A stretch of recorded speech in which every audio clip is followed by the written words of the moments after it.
গেছো মেছো শাকচুন্নি মামদ ব্রহ্মদৈত্য, এই জগতে যে কত রকমের ভূত আছে শুনলে অবাক হতে হয়। তেমনি হিজলগড়ের শ্মশানটা ডিগবাজি ভূতে ভর্তি। ডিগবাজি ভূত আমাদের দেশি ভূতের মতোই, কিন্তু এরা হাঁটে তাদের মাথা দিয়ে। যেমন অদ্ভুত এদের দেখতে, তেমন অদ্ভুত এদের কাণ্ড কারখানা। কখনো কখনো গাছের ডালে পা বাঁধিয়ে মাথা নিচের দিকে করে ডালের মধ্যে ঝুলে থাকে, ঠিক যেন বাঁদুর। গাছগুলো সব উল্টো দেখি, আকাশ দেখি নিচে। না না, বাংলা আমি খাইনি, খুব বলছি না আমি নিচে। কখনো কলা পাতার নরম ডালে একটু দোল খেয়ে নেয়। দল দল দুলুনি, টেকো মাথায় চিরুনি, গাছে দেখি যখনই, দোল খাই তখনই। আর চলতে হলে তারা মাটিতে মাথা পেতে কেবল ডিগবাজি খেতে খেতে যায়।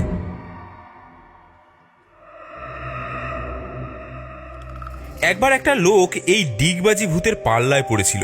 আজকে তোমাদেরকে সেই গল্পটাই বলবো। এই হিজলগড় শ্মশানের পাশেই ছিল হিজলগড় গ্রাম। সেই গ্রামে পাঁচু নামের এক সুদখোর মহাজন বাস করত।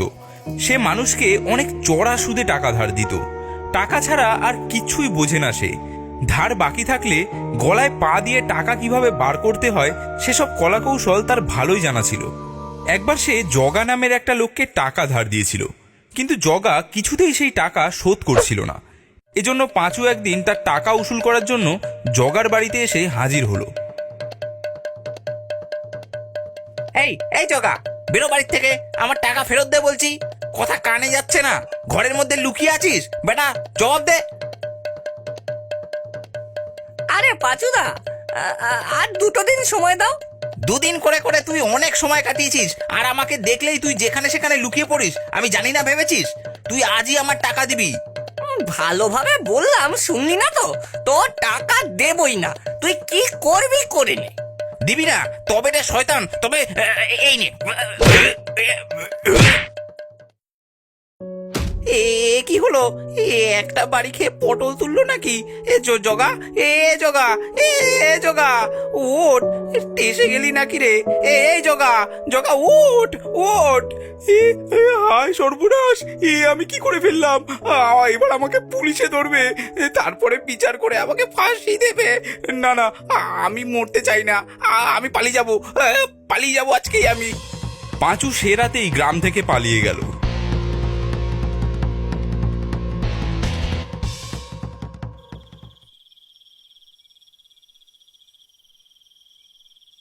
গ্রামের বাইরে তো চলে আসলাম, কিন্তু এখন পালিয়ে যাব কোথায়? আমি যেখানেই যাই না কেন পুলিশ আমাকে ঠিক ধরে ফেলবে। সে অনেক ভেবেচিন্তে ঠিক করলো, ওই হিজলগড়ের শ্মশানেই যাই। ওখানে কয়েকদিন লুকিয়ে থাকবো, তারপর মামলা ঠান্ডা হলে আবার বেরিয়ে আসবো।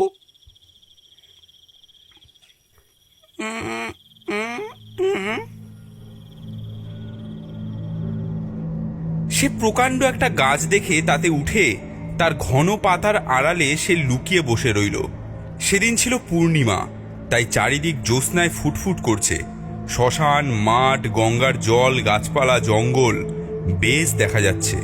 পাঁচু গাছের ডালে বসে লুকিয়ে লুকিয়ে দেখতে লাগলো যে কেউ তার খোঁজে আসছে কিনা।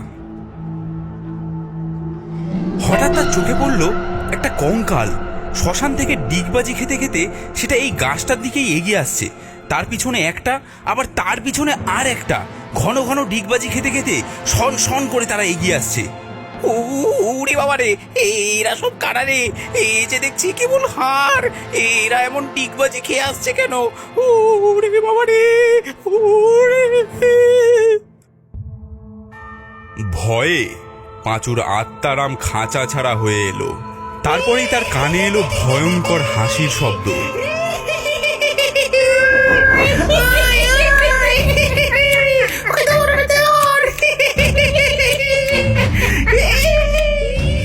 চোখ উঠিয়ে চেয়ে দেখলো তার আশেপাশের গাছগুলোর ডালে ডালে ঝুলছে অনেক কঙ্কাল।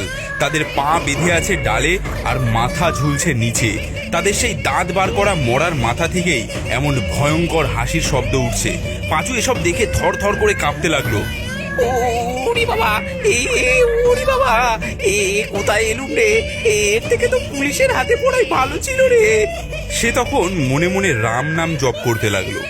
তারপরে কি আশ্চর্য কাণ্ড, কঙ্কালগুলো সেই রকম ঝুলতে ঝুলতেই এক ডাল থেকে আরেক ডালে, এক গাছ থেকে আরেক গাছে লাফিয়ে আসতে লাগলো। তারা একবার দোলে আর এক ডাল থেকে পা ছেড়ে দিয়ে আরেক ডালে বাঁধিয়ে দেয়। এমনি করে চারিদিক থেকে তারা সবাই আসতে লাগলো তার দিকে। পাঁচু তাই দেখে আড়ষ্ট কাঠ হয়ে গেল। দেখতে দেখতে ভীষণ কাণ্ড হয়ে পড়ল। পাঁচু বসে আছে আর চারিদিক থেকে তাকে ঘিরে ফেললো কঙ্কালের দল। তার আশেপাশে, সামনে, পিছনে, ডায়ে বাঁয়ে কেবলই সেই সব কঙ্কাল। উপরের ডালে পা বাঁধিয়ে তার মুখের কাছে মুখ রেখে ঝুলতে ঝুলতে তারা সব কটমট করে তার দিকে চাইতে লাগলো। তাদের সেই অন্ধকার চোখের গর্ত থেকে ঠিকরে বেরুতে লাগলো যেন আগুনের কণা। তাদের সেই দৃষ্টিতে পাঁচুর সারা দেহ একেবারে অসাড় হয়ে গেল। গাছের ডাল আঁকড়ে সে বসে রইল যেন পাথরের মতো।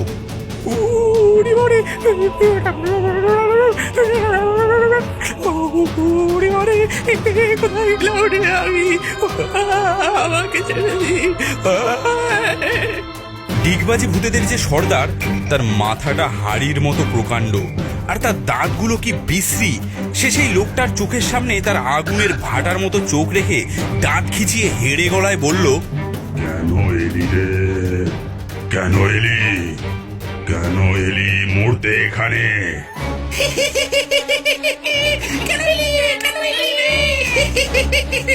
কেন এলি এখানে মরতে? আমি এই পথের পাশ দিয়ে যাচ্ছিলাম। যাওয়ার পথে দেখি এইখানের গাছে অনেক আতা ফল ফলে আছে, তাই আতা ফল পাড়তে উঠেছি গাছে। আতা ফল পাড়তে তুই এই রাতের বেলা শ্মশানে এসেছিস? ন্যাকামি করছিস? আমরা কিছু জানি না ভেবেছিস? কাকে খুন করে তুই এখানে পালিয়ে এসেছিস সেই সব খবর আমরা জানি। আপনারা জানেন, দয়া করে আমাকে ছেড়ে দিন, আমাকে কিচ্ছু করবেন না।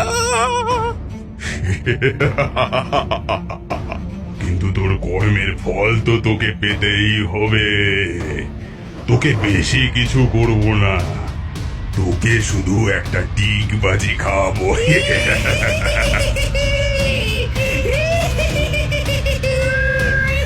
এর মধ্যেই একসঙ্গে অনেক জোড়া কঙ্কালের হাত তার দিকে এগিয়ে এলো। তার গলায়, বুকে, পেটে, পায়ে, হাতে, কোমরে সব জায়গায় লাগলো সেই কনকনে ঠান্ডা হাড়ের হাতের স্পর্শ। তারপর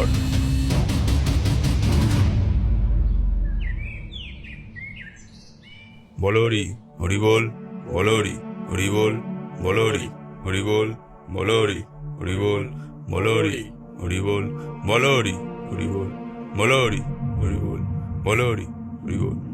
পরদিন সকালে একদল লোক সেই খুন হওয়া লোকটাকে শ্মশানে নিয়ে এলো সৎকার করতে। তারা দেখলো যে সেই খুনিটা শ্মশানের একধারে মরে পড়ে আছে, একদম কিম্ভূত কিমাকার হয়ে। তার মাথাটা কিন্তু রয়েছে নিচের দিকে আর পা দুটো রয়েছে উপরে। ডিগবাজি ভূতেরা তাকে একেবারে ডিগবাজি খাইয়ে ছেড়েছে। বন্ধুরা, ভিডিওটি ভালো লাগলে একটি লাইক অবশ্যই করবেন, কারণ আপনার একটি লাইক আমাদেরকে পরবর্তী ভিডিও বানাতে উৎসাহ দেবে। ধন্যবাদ।